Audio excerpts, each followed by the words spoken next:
Amen, amen, amen. Soyons encore bénis. Soyons fortement bénis. Que le Seigneur nous soutienne et il nous soutienne vraiment. Sa grâce nous accompagne. Je voudrais parler de la conscience du chrétien et de la victoire en Jésus-Christ. La conscience du chrétien et la victoire en Jésus. Nous avons bien ce verset dans Jean. Là où ce qui triomphe du monde, c'est notre foi. Nous devons avoir cette conscience en nous. C'est notre partage. Ce verset est notre bénédiction. Par le Saint-Esprit, c'est l'accomplissement de la parole de Dieu. C'est une manifestation de sa puissance en nous. Vraiment, bien-aimés frères et sœurs en Jésus, aie conscience en toi. Sache que c'est ça. Il n'y a pas de négociation. Que tu as la victoire sur les serpents, sur les scorpions et sur toute la puissance de l'ennemi. Tout ce qui se passe, tu as la victoire. Ça dit, aie cette conscience en toi, même si c'est n'importe quoi. Parce qu'il y en a, tu peux voir des choses. Oh, tu vois les morts dans tes rêves, tu vois le cercueil, tu vois ceci. Non, on s'en fout. Moi, je déclare la victoire, c'est tout. Tu as la victoire. Nous déclarons la victoire et cette conscience. Pourquoi le Saint-Esprit me permet de mettre le mot conscience et victoire après? Parce que quand quelqu'un n'a pas la conscience de la victoire ou conscient qu'il est dans la victoire, il a la foi qui a au-dessus. La Bible dit que ce qui a triomphé du monde, bien sûr, c'est notre foi. Amen. Merci beaucoup, papi. Merci. Merci. C'est notre foi. C'est ta foi. Donc, quand tu restes comme ça, une pensée veut déjà monter, mauvaise, indigne, impure, qui va te souiller. Une parole qui va te souiller, une action qui va te souiller. Bien aimé, tu as déjà la pensée, la victoire en toi. La pensée, la victoire, c'est quoi? C'est que non, tu as déjà triomphé du monde parce que la pensée qui vient là, c'est une pensée mondaine, c'est une pensée du diable, une pensée de la chair. Ce n'est pas du Saint-Esprit. Or, la victoire, c'est que le Saint-Esprit nous dit, voilà ce qui est bon. Bien-aimé, s'il vous plaît. Si nous marchons en ayant en nous, dans notre conscience, c'est-à-dire dans notre profondeur, c'est-à-dire comme première idée, première pensée, que nous sommes des enfants de victoire, que ce qui a triomphé du monde, de tout ce que nous allons vivre, de tout ce que nous vivons, de tout ce que nous subissons, de tout ce que nous allons affronter, que c'est notre foi qui a le dessus. Pour dire quoi? En Jésus-Christ, par le Saint-Esprit, nous avons le dessus. Mais tu auras peur de quoi? Tu auras peur de qui? Ça va se passer comment? Qui va te menacer? Parce que j'entends les enfants de Dieu me dire encore, tel est venu dans les rêves, me menacer, me dire ceci, et écoutons un peu, soyons vrais quand même. Que c'est quoi? Ça veut dire, et j'ai dit à notre enfant là que, non, c'est sûr qu'il y a les liens de sorcellerie, parce que toi, tu viens me menacer dans les rêves que j'ai quoi avec toi? S'il n'y a pas une porte ouverte. S'il n'y a pas une porte ouverte. Ou bien c'est que tu es en train de faire des trucs avec des gens. Je vous ai fait un témoignage une fois. On est dans une activité avec certains enfants de Dieu, ça fait plus de 10 ans aujourd'hui.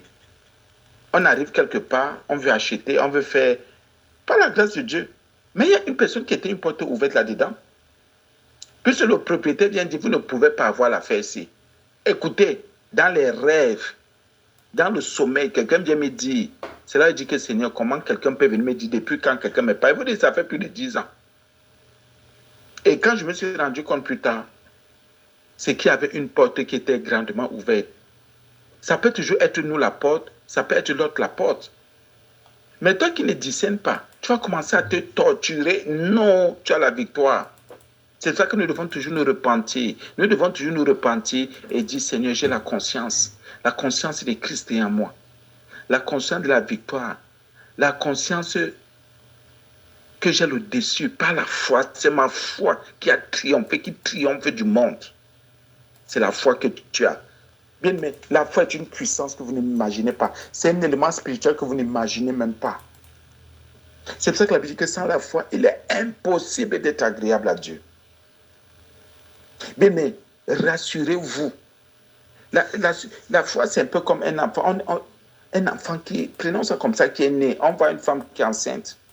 On voit un homme même, on dit un jeune homme. Parfois, le parent dit qu'est-ce qu'un enfant, le jeune homme, peut faire un enfant. Est-ce que la jeune fille peut faire un enfant? Est-ce que tel qui est marié peut accoucher? Est-ce que c'est ça. La foi, c'est ça. C'est pour ça que la Bible dit une ferme assurance. Une ferme assurance. Que là où la fête, ça a commencé là. Je ne commence pas avec des paroles bizarres. Je ne commence pas à m'inquiéter. Je ne commence pas à faire un genre de programme. Non. Je sais déjà que j'ai le dessus. Écoutez un peu, c'est ça, la conscience de la victoire. Je sais que quel que soit ce qui va commencer, en Jésus-Christ, j'ai déjà la victoire. Bien aimé, c'est-à-dire, c'est des trucs qu'on forge en nous. C'est fort, ça, c'est puissant. C'est pour ça que, pour l'enseignement de Dieu, pour ceux qui ont écouté, et qu'est-ce qu'il dit? Édifiez-vous sur votre très sainte foi. Pour dire quoi? Continuez à vous construire, à vous bâtir, à vous établir. Continuez et priez par le Saint-Esprit. Bien, mes frères et sœurs, qu'est-ce qui veut te perturber? Qu'est-ce qui veut te déranger? Quelles sont les idées dans lesquelles, autant pour moi, tu vas encore aller t'enfoncer autant que ça ne te donne rien? Ce sont plutôt les idées qui t'engloutissent. Le mal qui vient t'engloutir, ce n'est plus permis. Ce n'est plus permis. Mais ce n'est plus permis. Qu'un petit truc vient, tu commences à t'inquiéter. Ouais, je vais commencer par où? Si tu commences par... La fait qu'il va commencer par où là? Non, tu es dans la défaite incrédule. Incrédule. Ouais, ça va se passer comment? Là où? Incrédule. Et c'est comme ça que vous exprimez votre incrédulité. Incrédulité. Et après, ça devient comme si c'est nous le problème. Bien, mais non. Et quand ton enfant t'écoute parler, il y a une conviction qui est en Jésus. C'est la conviction de la victoire. C'est la conviction de la supériorité. Ce n'est pas l'orgueil. Supériorité sur les situations. Je vais un peu lire le verset là. Nous allons aussi bien comprendre. Voilà ce que le verset dit. 1 Jean 50. Car tout ce qui est né de Dieu. Or, nous savons que nous sommes nés de Dieu, nés d'eau et d'esprit, marchant par le Saint-Esprit, ayant foi en Dieu. Tout ce qui est né de Dieu. Nos pensées sont nées de Dieu parce que nous avons la pensée de Christ. C'est la parole de Dieu qui est investie. Donc, nous sommes nés de Dieu. Je suis né de Dieu. Tu es né de Dieu. On dit tout ici. Il n'y a pas de quelque chose de homme, femme, machin. Non, né de Dieu. Écoutez bien, né de Dieu. Il n'y a pas de sexe ici. On dit tout. Si tu as une pensée qui est née de Dieu, donc qui vient de Dieu, écoutez, tout ce que vous avez comme parole, comme pensée, comme action, tout ce qui vient de Dieu, tout ce qui est sorti des entrailles de Dieu, oh mon Dieu, des entrailles du Créateur, des entrailles du Rédempteur, des entrailles de celui qui connaît tout. Tu n'auras pas peur de la nature. Tu n'auras pas peur des animaux. Tu n'auras pas peur des situations. Tu n'auras pas peur de je ne sais plus trop quoi, jamais. Parce que tu es né d'eux. Oh, du Créateur. De celui qui a créé le ciel et la terre. Les plantes, les animaux et les hommes. Tu n'auras pas peur des hommes. Mais bien sûr, tu vas respecter les hommes. Parce que l'amour. Donc, tout ce qui est né de Dieu triomphe du monde. On a enseigné sur ce verset 1 milliard de fois. Mais aujourd'hui, c'est la conscience que le Seigneur met avant. Quelle est cette conscience-là? Que toi qui es né de Dieu, même si tu vois quoi, le Seigneur te fait voir parce qu'il t'a déjà donné la victoire. Que quelqu'un dise Amen là où il est. Amen. Oui, je prêche déjà comme les autres.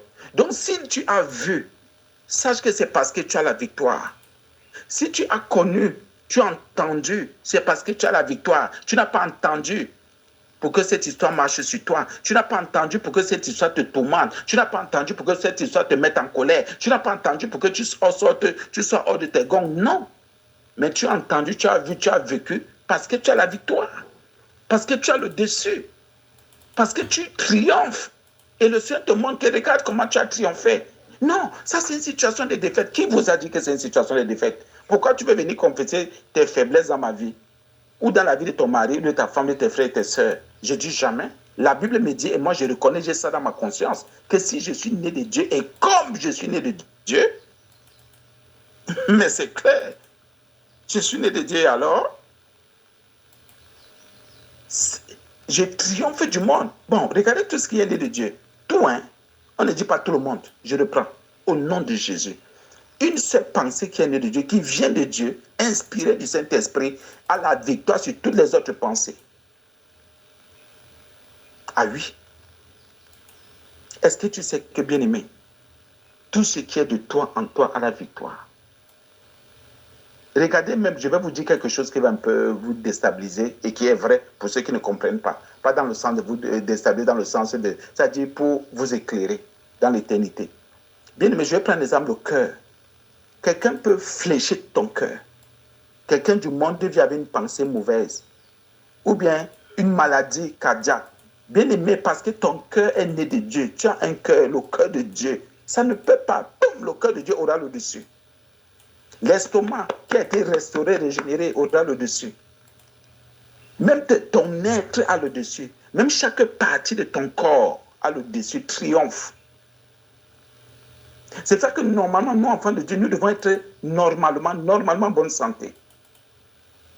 Mais c'est parce qu'à un moment donné, bien aimé, nous sommes négligents, nous sommes faibles. À un moment donné, nous marchons comme des aveugles, comme des gens qui n'ont pas le Saint-Esprit. Oui, donc nous devons triompher du monde. Et la victoire qui triomphe du monde, c'est notre foi. Pardon? Donc la foi est une victoire, oui. Celui qui a la foi a la victoire. Écoutez bien, hein? Écoutez bien. Et je reprends encore. Triompher avoir le dessus sur le monde. Et la victoire qui triomphe du... On n'a même pas dit qu'ici, tout ce qui triomphe, hein, donc la Bible appelle déjà notre foi la victoire. Jésus. La Bible appelle ta foi en Jésus-Christ, la foi en Dieu, la victoire. Écoute bien. Donc tu portes dans ton cœur la victoire. Écoute bien, bien-aimé. Je ne sais pas si tu m'écoutes. La Bible dit que quand tu dors là, la victoire est en toi. Quand tu manges là, la victoire est en toi. Donc quand vous voyez quelqu'un faire un genre là, c'est que la victoire n'est pas dans son... La personne est incrédule. Et c'est pour ça que n'importe quoi sort de sa bouche. Cette personne agit n'importe comment. Je veux que tu gardes ce verset.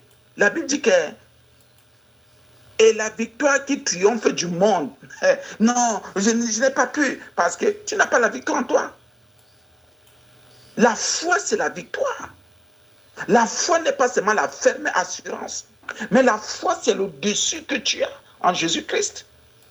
C'est le dessus que tu as. C'est l'avantage que tu as sur la connaissance, sur la révélation de la parole, sur la sainteté, sur la pureté. Lui, bien-aimé, comment, oh mon Dieu, tu pries. Bien sûr que c'est normal que tes prières soient des prières de victoire, parce que ce n'est pas la foi, donc pas la victoire que tu pries. Alléluia. Donc quand la Bible nous dit de prier par la foi, c'est pour dire prier par la victoire, prier sachant que vous avez la victoire. Priez sachant que vous avez le dessus. La victoire, c'est quoi? C'est qu'on a déjà gagné. Priez sachant que vous avez déjà gagné. C'est pour ça que je vous dis, le Seigneur Jésus, c'est pour rien qu'il disait que quand il va revenir sur terre, est-ce qu'il devait même trouver la foi? Est-ce qu'il devait même trouver la victoire? Est-ce qu'il devait trouver de la victoire dans les bouches, dans les cœurs, dans les actions de ceux qui confessaient son nom, qui confessent son nom? Bien-aimé, garde bien l'enseignement-ci. La victoire. Ce qui triomphe, ce qui a le dessus, ce qui domine sur le monde, c'est la foi. Bien, mes frères et sœurs, tu as la foi, donc tu as la victoire en toi. Les gens avec lesquels tu vis savent que voici quelqu'un qui a la victoire dans son cœur. Donc tous ceux qui sont incrédules, qui doutent, imaginez un peu, ils ont la défaite dans leur cœur. Même quand ils prient, c'est la défaite. Même quand ils dorment, c'est la défaite. Même quand ils prennent des décisions, c'est la défaite. Donc tous les incrédules sont dans la défaite. C'est pour ça que vous allez voir, il y a les abominations dans les églises, les abominations dans les assemblées, les abominations dans les familles, dans les maisons, les abominations. Pourquoi? Vous voyez les gens prier avec des cœurs de défaite, avec la défaite. Or, la défaite ne peut pas triompher. La défaite se soumet au monde, marche comme le monde, pense comme le monde et réfléchit comme le monde. Et je suis allé plus loin. Bien aimé, c'est notre foi qui en effet triomphe du monde. Celui-là seul qui croit que Jésus est le Fils de Dieu. Bien mes frères et sœurs, nous avons la victoire.